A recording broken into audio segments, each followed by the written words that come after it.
बातमी येते भगवानगडावरून। भगवानगडावरचा दसरा मेळाव्यावरून पंकजा मुंडे आणि महंत नामदेव शास्त्री यांच्यामध्ये चांगलीच जुंपलेली आहे। कारण भगवानगडावरचा दसरा मेळावा पंकजा मुंडे यांच्या उपस्थितीमध्येच झाला पाहिजे, नाहीतर तीव्र आंदोलन करू असा इशारा वंजारी सेवा संघाच्या समितीच्या वतीने देण्यात आलाय। भगवानगडावर राजकीय भाषण होणार नाही अशी भूमिका भगवानगडाचे महंत नामदेव शास्त्री सानप यांनी घेतली आहे। त्या विरोधात वंजारी सेवा संघाने आक्रमक भूमिका घेतलेली आहे। गेल्या वर्षी भगवानगडावरचा दसरा मेळावा पंकजा मुंडेंच्या उपस्थितीत झाला होता, मात्र गेल्या काही दिवसात नामदेव शास्त्री आणि पंकजा मुंडे यांच्यात वाद सुरू झाले, त्यामुळे दसरा मेळाव्यावरून राजकारण तापण्याची शक्यता आहे।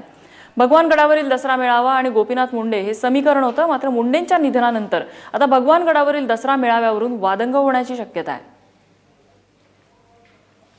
संतांचा विरोध असा काही ते स्पष्ट बोलायला तयार नाहीयेत। आम्ही सातत्यानं त्यांना वेगवेगळ्या पद्धतीने विचारतो, पण ते बोलायला तयार नाहीत। फक्त म्हणतात की या ठिकाणी तशा पद्धतीचा मेळावा होणार नाही, आणि मेळावा एकदा म्हणतात की मेळावा होणार, पण त्या ठिकाणी राजकीय भाष्य होणार नाही।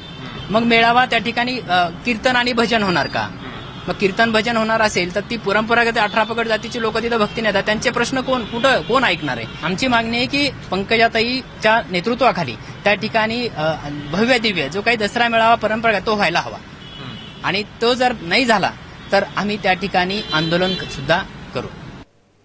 आणि याच संदर्भात बोलण्यासाठी भगवानगडाचे महंत नामदेव शास्त्री सानप स्वतः सध्या आपल्यासोबत फोनवरून आहेत। शास्त्रीजी, काय घडलं? म्हणजे पंकजा मुंडेंना तुमचा विरोध का? माझा कुठे विरोध आहे त्यांना? मी कशाला विरोध करू? माझ्यावर तुमची भूमिका काय आहे त्या संदर्भात? काय म्हणताय? तुमची भूमिका त्या संदर्भात काय?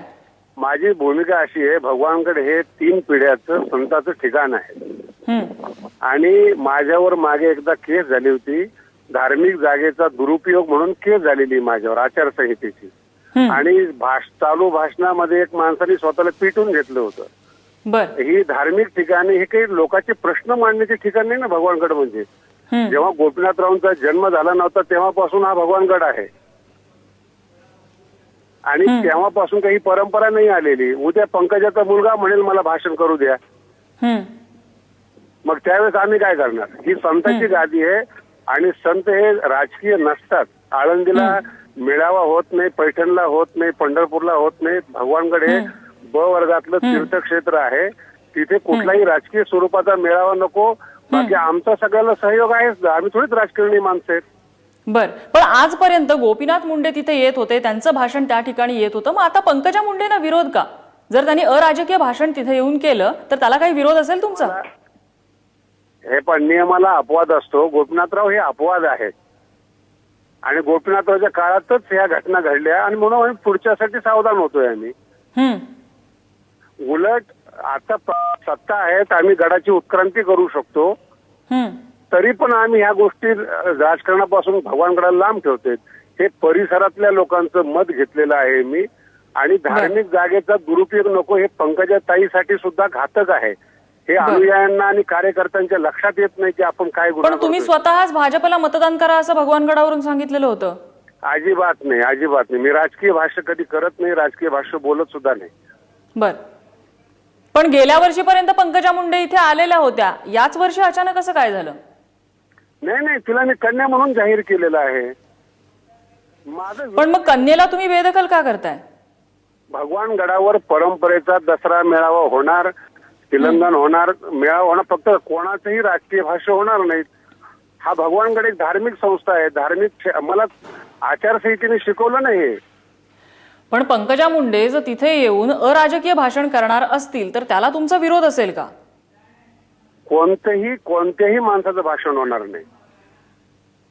मग इतरांची भाषणं का नको? इतर पक्षातल्या लोकांची पुढे ते लोक आमच्यासाठी तोच प्रश्न। पण पंकजा मुंडेंचा या गोष्टीला विरोध आहे का? म्हणजे इतर पक्षातल्या लोकांची भाषणं ठेवायला? मला काही सांगता येणार नाही, तो त्यांचा व्यक्तिगत विषय आहे। नाही, मुद्दा असा आहे की गोपीनाथरावांपासून ही परंपरा चालत आलेली आहे, त्याच परंपरेतला एक म्हणून त्यांची कन्या म्हणून जर पंकजा मुंडे त्या ठिकाणी येणार असतील ती परंपरा जपायला, तर तुमचा विरोध काय? त्यांनी आपलं राजकारण बाहेर ठेवून जर त्या भगवानगडावर आल्या तर विरोध काय तुमचा? तुम्ही भांडणं लावू नका टीव्ही वाले। गोपीनाथरावचा जन्म झाला नव्हता तेव्हापासून भगवानगडाची स्थापना झालेली आहे, तेव्हापासून ही परंपरा नाहीये भाषणाची। हे 10-12 वर्ष तुम्हाला जर आत्ताच राजकारण होतं म्हणून लोक ओरडत होते, आता मी राजकारण बंद करतोय म्हणून तुम्ही ओरडताय। पण आता हे अशा प्रकारे पंकजा मुंडेंचं भाषण या ठिकाणी होणार नाही, या विरोधात आता समाजातनं रोष दिसायला लागलाय. वंजारी समाजाने या ठिकाणी आक्रमक झालेला आहे, आंदोलनाच्या पवित्र्यात आहे. अहो, तो टीव्ही वाल्याला दिसणार का मला दिसणार समाजाचा रोष? मी समाजातला महंत आहे, गुरुपद आहे मला.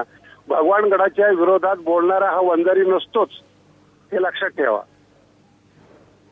बर, म्हणजे एकूणच काय तर पंकजा मुंडेंचा तिथे भाषणाला तुमचा विरोध आहे? तर भाषणाला विरोध, सगळ्यातच भाषणाला विरोध. राजकीय भाषण नकोच. सगळ्यांनी या 2 घास खा, बाबांना नमस्कार करा, आळंदीला येता, पंढरपूरला येता, अशा पद्धतीने सगळ्यांनी जावं. गडाला विरोध करणारा वंजारी जन्माला यायचा आहे अजून महाराष्ट्रामध्ये. बर, नक्कीच धन्यवाद आपण दिलेल्या या प्रतिक्रियेबद्दल.